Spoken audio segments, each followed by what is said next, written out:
لاو قطرات بيتكريستيان هيخم أسرات هيخم مالت أيخوني تعسرت هي الناس تشعنت له عنا تحنتجن لإجزاهر أملاكن قديت أنا ولا تقنا جن تجديدنا لبنا زي آمنوا لكنه كلنا لما لإجزاهر أملاك تقبل أيخون أو دمرت يكلن زهي ولا تعال زواج أزلون السلماني لقان نداني زخان لبيت كريستيان يغان زخان تحدى هينا لإجزاهر أملاك تتشعنت ببركة نكحلونا إجزاهر أملاك تحدى المنه لإجزاهر أملاك مالتي إذا كل حزب كريستيان أسرات بخرا سلازي يوصي كابزلو كل أسرات بخرا تلوصي كاويا كتكمنا بفتوتنا بدس زبلنا بزلنا نجر لإجزاهر أملاك عطان الزبيب كنا همزلنا بدم نكرنا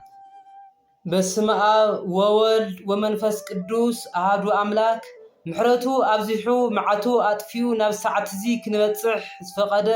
ناي نقصات نقوس ناي حيالات حيال ناي كل فترة قويتا زخونة إجزاهر أملاك سمو استخبران استمسجنان يخون እዚ ቪድዮ እዚ ትከታተሉ ዘለኹም ህዝበ ክርስቲያን ስለ ስሙ ክንመሃር ስለ ስሙ ክነመስግን ለሰዓት እዚኣ ባሪኹ ቀዲሱ ዝሃበና እግዚአብሔር አምላክ ብድጋሜ ስሙ ዝተኸበረን ዝተመስገነን ይኹን። ሰላም ህዝበ ክርስቲያን ሰላም እግዚአብሔር ምስኹላትኩም ይኹን። ኣብ መላእ ዓለም እትርከቡ እዚ ቪድዮ እዚ ትከታተሉ ዘለኹም ሰባት እስካብ መጨረሻ ብደንብ ገርኩም ክትከታተልዎ ብኽብሪ ይዕድመኩም እና ኣብዚ ቪድዮ እዚ እንናገሮ ብዙሓት ክፈጥዎ ዘለዎም እሞ ድማ ዘየስተውዕልሉ ግዴታና ክንገብሮ ዘለና ነገር ክንነጋገሪና ህዝበ ክርስቲያን ካኹም ዝድለ ሰብስክራይብ ለገርኩም ታህልኩም ሰብስክራይብ ገሩ ሼር ላገርኩም ለብዙሓት ህዝበ ክርስቲያን ኣብጽሕዎ ስለዚ ኣብዚ ቪድዮ እዚ እንመሃሮ ስለ ኣስራት በኩራት መባዩ ኣስራት ታዩ በኩራት ታዩ መባእ ታዩ ኢልና ፈላሊና ብደም ገርና በጽሐፍ ቅዱስ መሰረት ክንመሃሪና ስለዚ ሁላትና ህዝበ ክርስቲያን أسرات بخمي تاي مخانو بخورات تاي مخانو مبا تاي مخانو أسرات بخمي كنهم لنا بخورات مبا علامو أخت أيو تاب أسرات كام مبا بخورات خ تاي بركة نركب زبل سفح زبل أرست كنا جاغرينا بدقامي هزو كريستيان اسكام مجرشات حق السجيركم كتسمعوا بخبري كعدمكم هزو كريستيان سلازي عاوزهم ثلاثة زياتهم أفلالايو حدنتهم كنقرأكم يه اسكام مجرشا سمعني إننا مجمرة أننا نجاكرو أسراتيو أسرات مالت تاي مالتيو كاب أسرات تاي تقمن نركب بخمي خاينا أسرات لبيت كريستيان النهب تاي تايم لي يفكروا أب أسرات اللي بالك نقرأكم يه زو كريستيان لذي أسرات مالت كاب عسرته حدا مالت كنترجمه كلنا بس أنا سجل الصدمة كم 100% 10% لإجزاهر أملاك مهاب مالتي أسرات مالت هزب كريستيان زي أسرات مالت تعسرت لترنا يونجر تشعنتنا معنا تحدد ما لمن لإجزاهر أملاك كنا عمل لنا تحدد هنا لإجزاهر أملاك تشعنته ببركة نكحلونا إجزاهر أملاك تحدد منه لإجزاهر أملاك كنا مالتي زي مصحف قدوس سلا أسرات كنا قرنا كله أفتين ويته ملكياس معرف سلسته كقطر شومنته اسكا قطري حسرته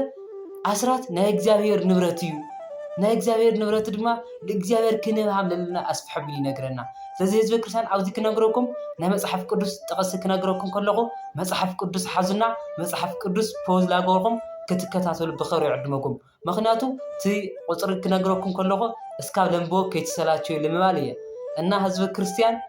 مصحف قدوس حزمو معرفو قطر كنقرأكم وين صحفوه دحرنا أتوكم بدم غيركم ناي مصحف قدوس لكم بزي مصحف قدوس غيركم لانبكم سفح زبله سلا أسرات سلا بخرات سلا مبا بدم غيركم ترديوكم سلازي اوزي تنبيته ملكاس معرف شو منته قطر 10 ناي اغزابير نبرت مخانو تناي اغزابير نبرت ما مليسنا اغزابير كنه مخاننا اغزابير حمله هبنا اغزابير دما كنه عمللنا ينغرنا سلازي بتوسخ دما زداغم معرف 14 كقطر 12 اسكاب قطر 13 اتي እግዚአብሔር ዘአምን ዘሃበና ነገር በተአማንነት ለእግዚአብሔር አስራት አውጪና ዓመት ዲዩ ወርሐው ዲዩ ክንሃምለልና ይነግረና ማቲ ስለዚህ ኣብ ኻልኣይ ቆሮንቶስ ኣብ ሐዲስ ኪዳን ድማ ኣብ ኻልኣይ ቆሮንቶስ ምዕራፍ 9 ካብ ቁጥሪ 6 እስከ ቁጥሪ 7 ታይለና እቲ ብዙሕ ዝዘርእ ብዙሕ ይዓጽድ እቲ ውሑድ ዝዘርእ ድማ ውሑድ ይዓጽድ ይሞ ለእግዚአብሔር አምላክ بحجوس منفس بدستا كبهم للو لبو زي أمانلو ደስ ዘይበሎ ከይተሓጎሰ ድማ ክህብሃም ዘይብሉ ድማ ኣብ ሓድስ ኪዳን ይነግረና ብደንብ ገይሩ ብዘለና ክንህብሃም ለለና በረከት ክንረክብ ምዃንና ኣሚንና ክንህብሃም ለለና ድማ ብደንብ ገይሩ መጽሓፍ ቅዱስ ይነግረና ህዝበ ክርስቲያን። ስለዚ ኣስራት ክንህብ ከለና ተገዲድና ወይም ዘይኮነስ ልብና ኣሚኑ እቲ ትሽዓንተ እግዚአብሔር ኣምላክ ከም ዝሕልወና ካብቲ ኣስራት መሃብና በረከት ከም ንረክብ ትሽዓንተ እግዚአብሔር ኣምላክ ከም ዝሕልየና ትሽዓንተ እግዚአብሔር ኣምላክ ዓብይ በረከት ከም ዝገብረና ኣሚንና እግዚአብሔር ኣምላክ ኣስራት ክንህብ ከም ዘለና ድማ ደም ይነግረና። ስለዚ ግዴታና ዋላ ተኾነ ግን ተገዲድና ልብና ዝኣመነሉ ክንህብ ከለና ድማ ለእግዚአብሔር ኣምላክ ተቀባሊ ይኾን። ስለዚ ልብና ኣሚኑ ናይ እግዚአብሔር ፍቅሪ ሓዲርና ለእግዚአብሔር ኣምላክ ኣስራት ክንህብ ከም ዘለና ብደም ይነግረና ህዝቢ ክርስቲያን። ስለዚ ኣስራት መሃብ ዕላማው እዚ እዩ። ምክንያቱ ትሽዓንተ እግዚአብሔር ኣምላክ ንክሕልወና እግዚአብሔር ኣምላክ በረከት ንክበና እቲ ሓንቲ ድማ እግዚአብሔር ኣምላክ ለኣብነት መኪና ተይና መኪና ምሕደር መኪና ኣሎ እቲ ምሕደር መኪና ለያው እታ መኪና ለያው ከይሰርቅዋ ንብረታ ከይትበላሸ ኣበይ ንገብራ ኣብ ዝኾነ ቦታ ሓላዊ ንገብረላ ላብ ምሕደር መኪና ንገብራ ከይትስረቅ ከይትበላሸ። ስለዚ ታይንህብ እታ መኪናና ከይትበላሸ ከይትስረቅ ልመን ንህብ ለቲ ምሕደር መኪና ቅርሺ ንህብ ማለት እዩ። ቅርሺ ንህብ ምእንቲ መኪናና ክትሕለ። ስለዚ ንሕና እውን ትሽዓንተ በረከት ንክመልሰሉ እግዚአብሔር ኣምላክ ንክሕልወና ልመን ልብለና ሓደ ለእግዚአብሔር ኣምላክ ብጣዕሚ ድንቂ ነገር ድንቂ ምስጢር እዩ ህዝበ ክርስቲያን። ስለዚ ተዓሰርተ ዝሃበና መን እዩ እግዚአብሔር ኣምላክ። ስለዚ ተዓሰርተ ሂብናስ ትሽዓንተ ልብዓና ተሓንቲ ግን ለእግዚአብሔር ኣምላክ እንህብ ማለት እዩ። ስለዚ ኣብዚ ድማ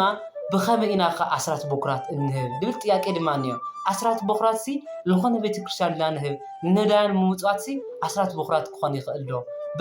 በፍጹም ኣስራት በኩራት ኣይበሃል ህዝበ ክርስቲያን። እዚ ኣስራት ዝበሃል እተገልግለሉ ደብሪ እተገልግለሉ ደብሪ እተጠመቕካሉ ደብሪ ኣባት ንሳኻ ዘለውዎ ደብሪ ዝዓበኻሉ ደብሪ እተጥመቐሉ ደብሪ እዩ ኣስራት ይወሃብ። ላብ ካሊእ ኣይወሃብ ህዝበ ክርስቲያን። ስለዚ ብዚ መንገዲ እዚ ኣስራት ክትህቡ ኢለለኩም ካብዚ ወፃእ ግን ትለለኩም ለቤተ ክርስቲያን ለምጽዋት ዝተፈላለዩ ምጽዋት ተሂብኩም እዚ ኣስራት ኣይበሃል። ኣስራት ዝበሃል ለእግዚአብሔር ኣምላክ ትውል ተገልግለው ደብሪ ዝለዓበኻሉ ደብሪ ካብ 11 ክንህብ ኣለና። ስለዚ ክንህብ ከለና እውን ናይ ዓመት ዘይኮነስ ታወርሒ ወርሒ ንዋባ ዝኾነ ካብ ንረኸብናዮ ነገር ኣስራት ኣውፂና ለእግዚአብሔር ኣምላክ ክንህብ ኣለና ድማ ብደንቢ ጌርና ኣብዚ ንርዳእ ማለት እዩ ህዝበ ክርስቲያን። ስለዚ ኣስራት ብደንቢ ጌርኩም ተረዲእኩም ኢለ ተስፋ ይገብር። ስለዚ ኣስራት ክትህቡ ከለኹም እዚ መንገዲ እዚ ክትህቡ ኣለኩም። ላብቲ ልዓበኹምሉ ደብሪ እተገልገልሉ ደብሪ እተጥምቕሉ ኣባትን እተቀድስሉ ኣባትን ንስሓኹም ዘለዎ ደብሪ ክኾን ኣለዎ እዩ ኣስራት። እና ንቐፅል ህዝበ ክርስቲያን ኣብዚ ብዙሕ ተረዲእኩም ኢለ ተስፋ ይገብር። ላበይ ክንኸድ በኩራት ማለት ድማ መጀመርያ ማለት እዩ። በኩሪ ማለት መጀመርያ እዩ። ስለዚ ካብ ኩሉ ነገር ካብ ዝኾነ ለጥረናዮ ነገር ለኣብነት ደሞዝ ተጀሚርና ደሞዝና በሙሉእ እግዚአብሔር ኣምላክ ትና መጀመርያ ነገር እግዚአብሔር ኣምላክ ክንህብ ኣለና። ስለዚ ኣብ ኦሪት እንታይ ይነግረና? ናይ እስራኤላውያን እስራኤል ዝስጋ በኩሪ ውላዶም ለእግዚአብሔር ኣምላክ ዝግብሩ ከም ዝነበሩ ይነግረና ኣብ ዘፀአት ምዕራፍ 3 ቁፅሪ 29። ስለዚ በኩሪ ኩሉ ለእግዚአብሔር ኣምላክ ዘገብር ከም ዝነበረ ኣቡል ይነግረና። ንሕና ድማ ህዝበ ክርስቲያን በኩሪ ኩሉ ነገር በኩሪ ዝጀመርናዮ ነገር ናብ መጀመርያ ነገር ለእግዚአብሔር ኣምላክ ክንህብ ኣለና። እዚ በኩሪ ዝበሃል ስለ በኩራት ኣብ መጽሓፍ ቅዱስ ዝነግረና ኦሪት ዘኍልቍ ምዕራፍ 3 ቁፅሪ 13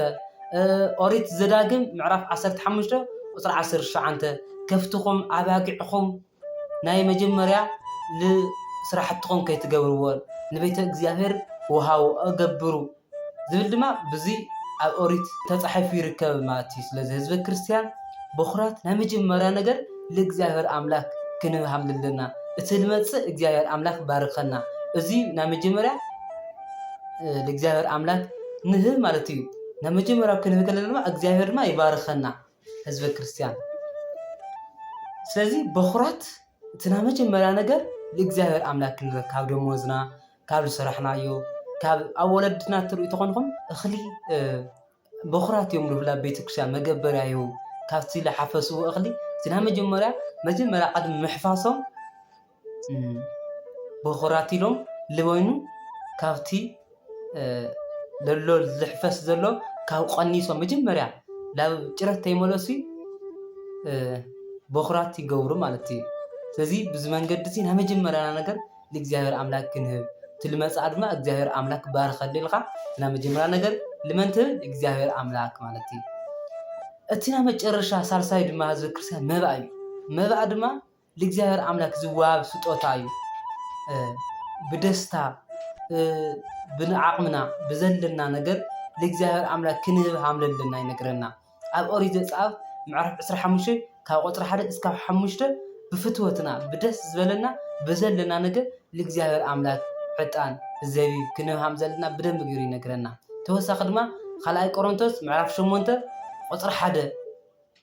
ناي فقري ستوتا مخانو بزلنا لإجزاهر أملاك كنه عامل لنا بدن بجيرو يرد إن هذا كريستيان ስለዚህ መባ አስራት በኩራት ልል በይኖም እዮም ህዝበ ክርስቲያን ስለዚህ መባ ብዘለና እና بعقمنا ኢና ንህብ አስራት በኩራት ክንገብሮ ዘለና ሁላትና ግዴታና እዩ ክንገብሮ ዘለና ክንፈልጣ ዘለና ትዝለለና ትዝዋሃበና ነገር እግዚአብሔር አምላክ ንክባርከልና እንህቦ እዩ መባ ግን ብዘለና ዓቅሚ ላስተፋል አብያተ ክርስቲያናት ክንህብ ለና አስራት ተኮይኑ ግን ላፍታል ዓበና ላ ደብሪ እንጥመቀላ እንቅድሰላ እንግልገለላ ደብሪ ክኾን ሃምለሎ መባእ ግን ላብ ገጠራት ቤተክርስቲያን ተጸጎሙ ወገናት ምሕጋዝ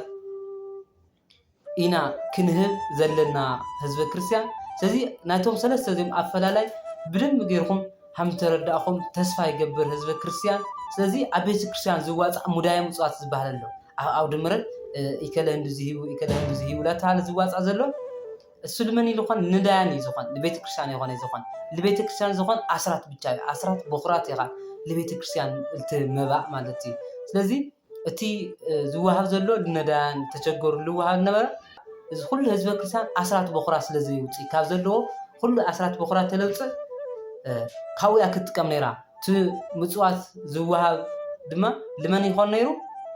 ለተቸገሩ ወገናት ተጸገሙ ወገናት ይኮን ዝግባእ ነይሩ ስለዚ كل أسرات بخرا سلزي وتسجن كابتو بداية موصات لدموزهم لبيت كريستيان صراحتي يوعل اللوماتي بيت كريستيان صراحة سلزي بكرات أسرات ما بعد زهاود ما بيت كريستيان نفع على أنا صلوت كفلي سرعة اللوع